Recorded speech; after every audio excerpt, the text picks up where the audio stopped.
സാക്ഷ്യം പറയാൻ നേരം വൈകിയതിനോർത്ത് മാതാവിനോട് മാപ്പ് അപേക്ഷിക്കുകയാണ്. വളരെ പ്രധാനപ്പെട്ടത് എൻ്റെ മോൻ, ഞാനവനെ ഉടമ്പടിയിൽ നിയോഗത്തിൽ കാത്തുകൊള്ളണേ എന്ന് പ്രാർത്ഥിച്ച് എഴുതിയിരുന്നു. ഇവന് ചെറുപ്പം മുതലേ മീൻ ചൂണ്ടണ ഒരു പരിപാടി ഉണ്ടായിരുന്നു.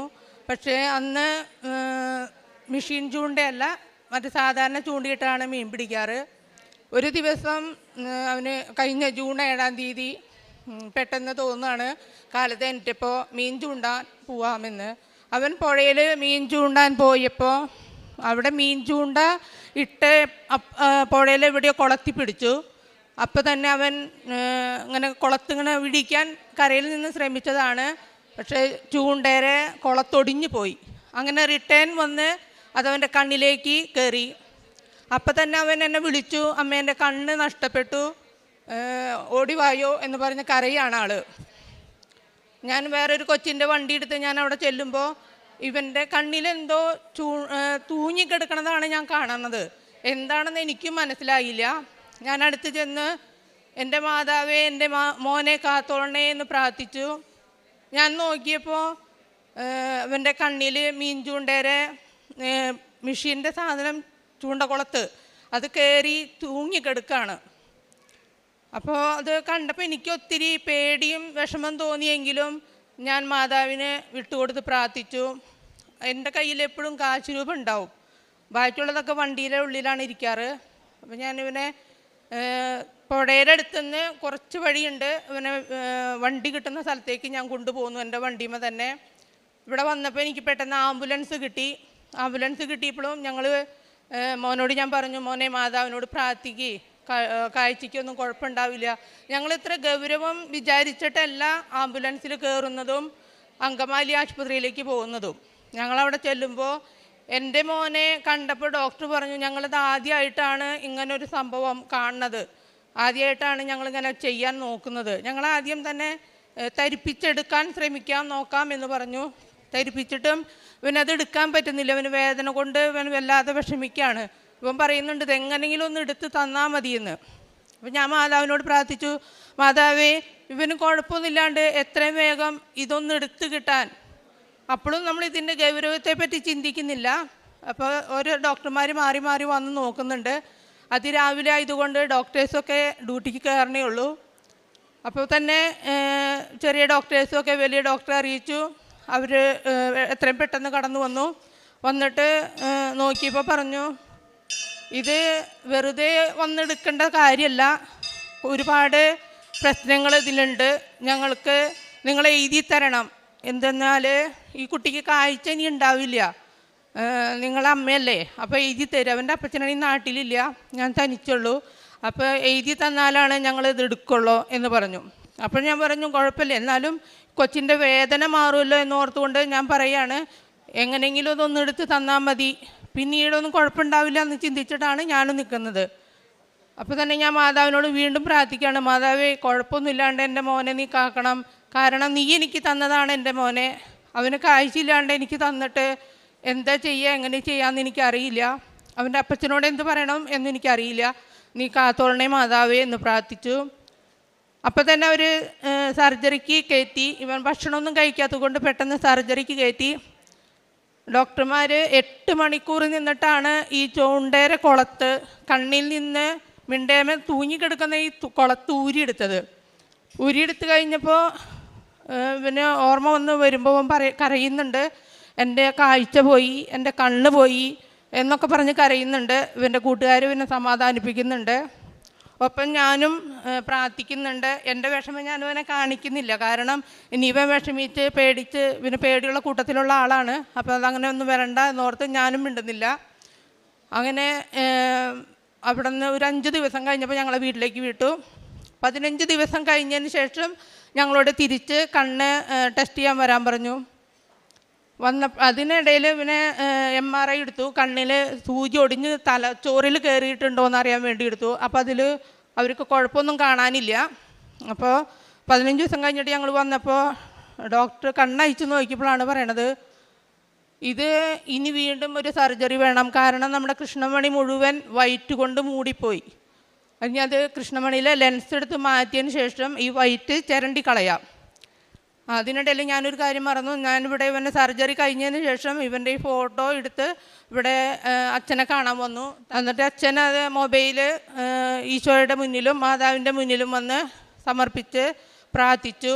എന്നിട്ട് എന്നോട് പറഞ്ഞു, നീ ധൈര്യമായി പോയിക്കൊള്ളുക. ഞാനങ്ങനെ ഇവൻ്റെ കൂട്ടുകാരനെ ഏൽപ്പിച്ചിട്ടാണ് ഞാൻ പോയത്, ഇവിടെ വന്നത്. അത് കഴിഞ്ഞ് ഞാൻ വീട്ടിൽ ചെന്ന് ഇവനോട് ഞാൻ പറഞ്ഞു, കുഴപ്പമൊന്നും ഉണ്ടാവില്ല എന്നാണ് പറഞ്ഞേക്കണേ. 2 ആഴ്ച കഴിഞ്ഞപ്പോഴാണ് ഞങ്ങൾ ആശുപത്രിയിൽ ചെല്ലുമ്പോൾ അറിയണത് ഇവൻ്റെ കണ്ണിന് ഒട്ടും ഒന്നും കാണാൻ പറ്റുന്നില്ല, ഫുള്ള് വൈറ്റാണ്.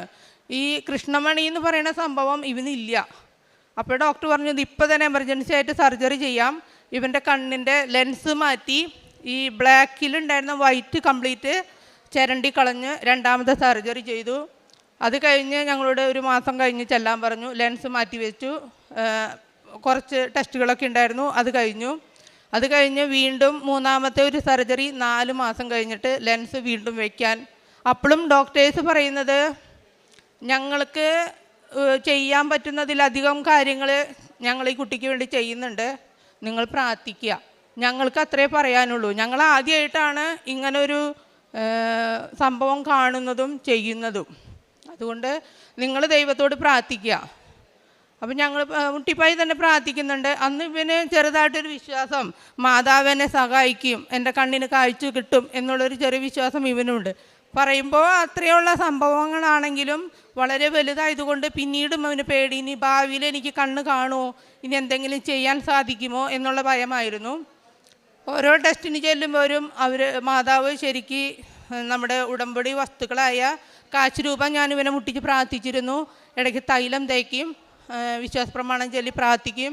അങ്ങനെയൊക്കെ ചെയ്തിട്ട് ഞങ്ങൾ ഇടയ്ക്കിടയ്ക്ക് ടെസ്റ്റിന് പോകുമ്പോഴൊക്കെ ഞാൻ വണ്ടി ഓടിച്ച് പോകുന്നതാണെങ്കിലും ഞാൻ പ്രാർത്ഥിച്ചുകൊണ്ട് തന്നെയാണ് ഇരിക്കുന്നത്. എൻ്റെ മോനെ നീ കാക്കണം, എനിക്ക് വേറൊന്നും നിന്നോട് പറയാനില്ല, ഒന്നും ആവശ്യപ്പെടാനുമില്ല, എനിക്ക് ആകെയുള്ള ഒരു മോനാണ്, അവൻ്റെ കാഴ്ച നീ തിരിച്ചു തന്നേ പറ്റൂ എന്ന് ഞാൻ പ്രാർത്ഥിക്കുന്നുണ്ട്. ഇവിടെ വന്ന് ഓരോ ടെസ്റ്റ് കഴിയുമ്പോഴും ഞങ്ങൾക്ക് മാതാവ് വളരെ സന്തോഷത്തിൻ്റെ തന്നെ ദിവസങ്ങളായിരുന്നു. കാരണം ഒട്ടും കാഴ്ച ഉണ്ടാവില്ല എന്ന് പറഞ്ഞിട്ടും ഓരോ ടെസ്റ്റിന് വരുമ്പോൾ 60%, 85%, പിന്നെ അത് 99% വരെ കഴിഞ്ഞ പ്രാവശ്യം ചെന്നപ്പോൾ അവന് കാഴ്ച തിരിച്ചു കിട്ടി. അതിനായിട്ട് മാതാവിനോട് ഒത്തിരിയേറെ നന്ദി പറയാണ്. രണ്ടാമതായിട്ട് എൻ്റെ അമ്മ പ്രായമായിട്ടുള്ളതാണ്, 10-74 വയസ്സുണ്ട്. ആൾക്ക് പെട്ടെന്നൊരു വയറുവേദന, ഭക്ഷണം കഴിക്കാൻ പറ്റുന്നില്ല, കഴിക്കണതൊക്കെ ഛർദിയാണ്. ഒട്ടും ഭക്ഷണം കഴിക്കാൻ പറ്റാത്ത സ്ഥിതിയിൽ ഞങ്ങൾ അടുത്തുള്ളൊരു ആശുപത്രി കൊണ്ടുപോയി. അവിടെ ചെന്നപ്പോൾ അവിടുത്തെ ഡോക്ടർ പറഞ്ഞു, ഞങ്ങൾക്ക് ടെസ്റ്റുകൾ കഴിഞ്ഞപ്പോൾ പറഞ്ഞു, ഇവിടെ പറ്റില്ല, നിങ്ങൾ എത്രയും വേഗം തൃശ്ശൂർ ജൂബിലി മിഷനിലേക്ക് എത്തിച്ചോളൂ. ഞങ്ങൾ ആംബുലൻസ് വിളിച്ച് അവിടെ എത്തിച്ചു. അവിടുത്തെ ടെസ്റ്റുകളൊക്കെ കഴിഞ്ഞപ്പോൾ ഡോക്ടർ പറഞ്ഞു, 48 മണിക്കൂർ കഴിഞ്ഞതിന് ശേഷം ഞങ്ങൾ എന്തെങ്കിലും പറയാം. ഒന്നാമത് ആൾ പ്രായമുള്ള ആളാണ്, എന്താണ് സംഭവം എന്ന് നമുക്കറിയുന്നില്ല. അപ്പോൾ ആളൊരു സൈഡ് ചെരിവുള്ള ആളാണ്. ഒരു 3-4 വർഷമായി ആൾക്ക് ചെരിവ്, എന്നാലും അത്യാവശ്യം പണികളെല്ലാം ചെയ്യും. അങ്ങനെ ഇരിക്കെ ആൾക്ക് ഡോക്ടർ ഇങ്ങനെ പറഞ്ഞു, നമ്മൾ നോക്കട്ടെ എന്ന് പറഞ്ഞു. ടെസ്റ്റുകളൊക്കെ കഴിഞ്ഞപ്പോഴാണ് അറിയണത് ആൾക്ക് വൻകുടൽ നട്ടലോട് ഇട്ടിച്ചേർന്നു. ചെറിയ കുടലുകൾ ചെറിയ ബ്ലോക്കുകളായി, ഭക്ഷണം ഒട്ടും കഴിക്കാൻ പറ്റാത്ത അവസ്ഥയായി. അപ്പോൾ ആൾക്ക് അങ്ങനെ പറഞ്ഞപ്പോൾ ആൾക്കും ഞങ്ങൾക്കും ഒത്തിരി വിഷമം. കാരണം ഇനി പ്രായത്തിൽ സർജറി ഒത്തിരി വിഷമല്ലേ, ഈ പ്രായത്തിൽ വേദന തിന്നണ്ടേന്ന് ഓർത്ത് എനിക്കൊരു സിസ്റ്റർ അനീത്തിയുണ്ട്, ഞങ്ങളെല്ലാവരും പ്രാർത്ഥിക്കുമായിരുന്നു. അങ്ങനെ ഞാനാണ് കൂടെ നിൽക്കണത്. അപ്പോൾ ഞാൻ എന്തു ചെയ്തെന്ന് വെച്ചാൽ, ആ സമയം ഉടമ്പടിയുടെ ഉപ്പൊന്നും എൻ്റെ കയ്യിലുണ്ടായില്ല. പിറ്റേ ദിവസം അതിരാവിലെ ഞാൻ വീട്ടിൽ വന്ന് ഉപ്പൊക്കെ എടുത്തു ആശുപത്രിയിൽ പോയി. ആശുപത്രിയിൽ ചെന്നതിന് ശേഷം ഞങ്ങൾ വെള്ളം മാത്രമേ കൊടുക്കണുള്ളൂ, ജ്യൂസോ കഞ്ഞിവെള്ളം അങ്ങനെ എന്തെങ്കിലും മാത്രം. അപ്പോൾ ഞങ്ങൾ ഉപ്പ് വിശ്വാസ പ്രമാണം ചൊല്ലി, അനുജത്തി അവിടെ ഇരുന്ന് പ്രാർത്ഥിക്കുന്നുണ്ട്, ഞാനിവിടെ പ്രാർത്ഥിക്കുന്നുണ്ട്. അപ്പോൾ ഉപ്പ് വിശ്വാസ പ്രമാണം ചൊല്ലി വെള്ളത്തിൽ ഞങ്ങൾ കലക്കി കൊടുത്തു. ഡോക്ടർ ഒരു 11 മണിയായപ്പോൾ വന്നിട്ട് പറഞ്ഞു, സർജറി വേണം, പക്ഷെ ഇത്ര പ്രായമായതുകൊണ്ട് നമുക്കിപ്പോൾ ചെയ്യാൻ പറ്റില്ല. അതുകൊണ്ട് എന്താ ചെയ്യാന്ന് വെച്ച് കഴിഞ്ഞാൽ, നിങ്ങൾ കട്ടിയുള്ള ഭക്ഷണങ്ങളൊന്നും അമ്മച്ചിക്ക് കൊടുക്കാതിരിക്കുക, കട്ടി കുറഞ്ഞ ഭക്ഷണങ്ങളെ കൊടുത്തതിന് ശേഷം നമുക്ക് പരിധിയിലൂടെ നിർത്താം, അത് നല്ലതെന്ന് പറഞ്ഞു. അങ്ങനെ ഒരു 5 ദിവസം ഞങ്ങൾ ആശുപത്രിയിൽ അഡ്മിറ്റായി. പക്ഷേ പിന്നീട് ആൾ എല്ലാ പണികളും ചെയ്യുന്നുണ്ട്, കട്ടി കുറഞ്ഞ ആഹാരങ്ങളാണ്, വല്ലപ്പോഴൊക്കെ ബീഫ് അങ്ങനെയുള്ള സംഭവങ്ങളൊക്കെ കഴിക്കും. ഇപ്പോൾ യാതൊരു കുഴപ്പമില്ല. മാതാവ് ഉപ്പിലൂടെ എൻ്റെ അമ്മയ്ക്ക് സൗഖ്യം നൽകി. ഞാനാണെങ്കിൽ ആത്മീയമായിട്ട് ചെറുപ്പത്തിലൊക്കെ വളരെ നന്നായിട്ടൊക്കെ ജീവിച്ചിരുന്ന വ്യക്തിയാണ്. പിന്നീട് അത് നമ്മൾ ഒരു കാലം കഴിഞ്ഞപ്പോൾ അത് നിർത്തി. ഇപ്പോൾ ഈ ഉടമ്പടിയിലൂടെ വന്നതിന് ശേഷം എനിക്ക് ഏതൊരു വ്യക്തിയുടെ സങ്കടം വരുമ്പോഴും നമ്മുടെ വിഷമാണെന്ന് കരുതി നമുക്ക് ആ വ്യക്തികൾക്ക് വേണ്ടി കൂടുതൽ പ്രാർത്ഥിക്കാൻ പറ്റുന്നുണ്ട്. പിന്നെ ആത്മീയമായിട്ട് ജീവിക്കാൻ സാധിക്കുന്നുണ്ട്. മെയിനായിട്ടുള്ളത് കുമ്പസാരം എന്നത് എനിക്ക് വളരെ ദേഷ്യമുള്ളൊരു സംഭവമാണ്. കാരണം മനുഷ്യരാണല്ലോ അച്ഛന്മാർ, വെറുതെ എന്തിനാ അവരുടെ അടുത്തൊക്കെ പോയി കുമ്പസാരിക്കണേ എന്ന് ഞാൻ ചിന്തിക്കാറുണ്ട്. ഇപ്പോൾ മാസത്തിൽ ഒരു വട്ടം അല്ലെങ്കിൽ 2 ആഴ്ച കൂടുമ്പോഴൊക്കെ ഞങ്ങൾ കുമ്പസാരിക്കാൻ ശ്രമിക്കുന്നുണ്ട്. എല്ലാ ദിവസവും കുർബാനയ്ക്ക് സാധിക്കുന്ന ദിവസമൊക്കെ സംബന്ധിക്കുന്നുണ്ട്. പിന്നെ എന്നെക്കൊണ്ട് പറ്റുന്ന രീതിയിൽ ആൾക്കാർക്ക് ചെറിയ വിധത്തിൽ എൻ്റെ വരുന്ന സംഖ്യ അനുസരിച്ച് ഞാൻ ചെറിയ തോതിലൊക്കെ സഹായിക്കാറുണ്ട്. പിന്നെ ഉള്ളത് ശുശ്രൂഷ ചെയ്യാൻ പോകുന്നത് ഞങ്ങളുടെ അടുത്തൊരു അഭയഭവനുണ്ട്.